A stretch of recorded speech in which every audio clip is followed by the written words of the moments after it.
Are you getting traffic but losing potential customers right before they buy? People often miss a very important part of their websites. In this video, we're going to look at 3 conversion accelerators. Basically, 3 different types of pages that you can use on your site to make sure that visitors turn into customers.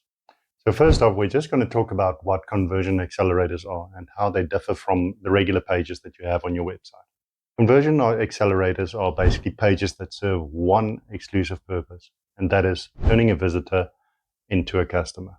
They are laid out in a very specific way where they guide a potential customer down a specific path with the goal of converting them into a new paying customer for you and your business. These are specifically geared to be transactional in nature. They are targeting people who are actively looking for solutions and are primed to buy at that moment. Just the easiest to think of them as your digital sales team. The only difference is they work 24/7 and you don't need to pay them extra to actually do that. They will keep on doing it for as long as you've got them up on your site. So there are basically 3 types of conversion accelerators, and we're going to look at all 3. The first one, of course, is the comparison page. When you have a look at a comparison page, what it does is it lists the features of your product or service and it compares it to some of the other competitors out there. The important thing there is it does help people to make an educated decision. When they are presented with the facts, they don't need to jump around between different websites. They don't need to try and figure out which one would actually be the best. So highlight the things that really stand out about your product and service and present that to the customer. By proactively presenting transparent and clear information, comparing different products, you accomplish 2 things. The first thing is that you build trust by being honest about the overall landscape. Second is you control the narrative and you can really highlight what stands out about your product. The best way to possibly format that is in a table. You have your service or product, and then you have a few of the competitors as the columns, and then as the rows, you have the different features. And you can just add tick boxes of which ones your service offers versus what the competitors offer. If you then end that by adding price comparisons as well, it's going to make a very compelling case for somebody to be converted into a customer.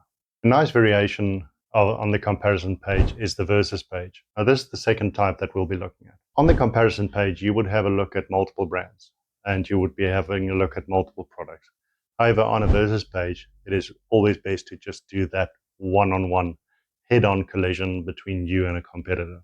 These pages are specifically geared to people that have already narrowed down their choices to just 2 competitors. So that would be HubSpot versus Salesforce, or it would be iPhone versus Samsung. And if you have a look at that, it is easy to really lean towards the one or the other if you present all of the information. The nicest thing about the versus page is honestly that they capture the highest intent type of customer that you can possibly find.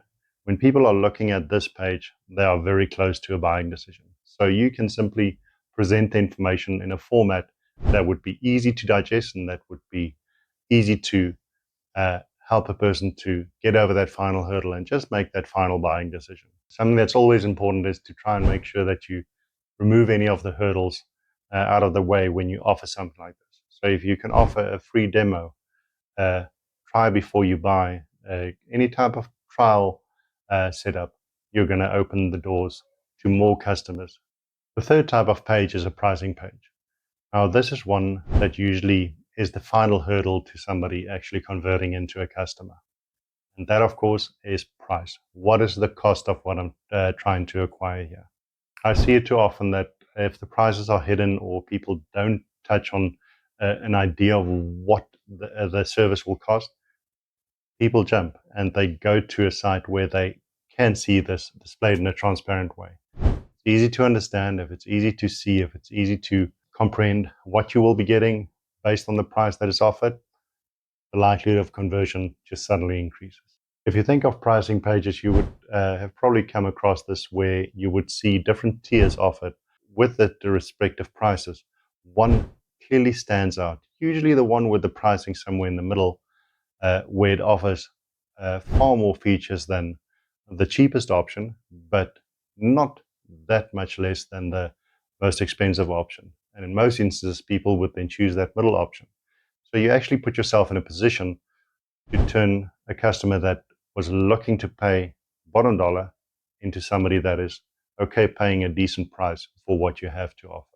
Now, all of this starts getting really powerful when you actually combine the lot. When people are on their buying journey, they are looking at a couple of different things.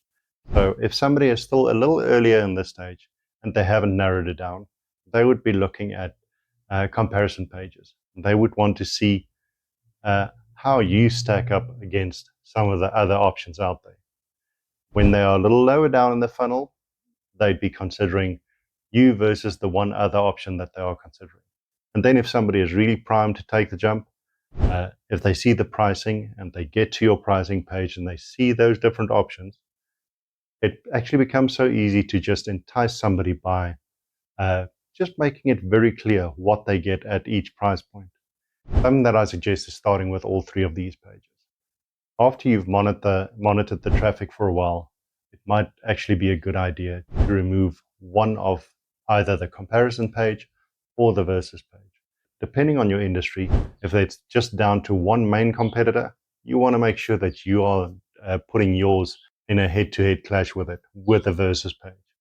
If you see that there are multiple ones and people aren't that loyal to one specific brand, it makes sense to do a comparison page. The pricing page, however, that is not a one that you can skip. You have to make sure that it is there in almost every single industry. If you're not going to add the pricing, you're going to limit the potential conversions for your brand. And there you have it, a very simple yet complete framework just to make sure that the traffic that you get to your site has the maximum potential to convert into customers. Very easy to take these options that have been tested over years and apply it to your site. If you're going to do that, you're going to open up far more opportunities to turn your hard-earned traffic into paying customers. If this helped you to understand a little bit more about what would help your site and your brand to perform better, please hit that like button. And if you don't mind, comment below on what you think you might be doing first for your competitor comparison page. I look forward to seeing a couple of those comments and seeing how you would approach it.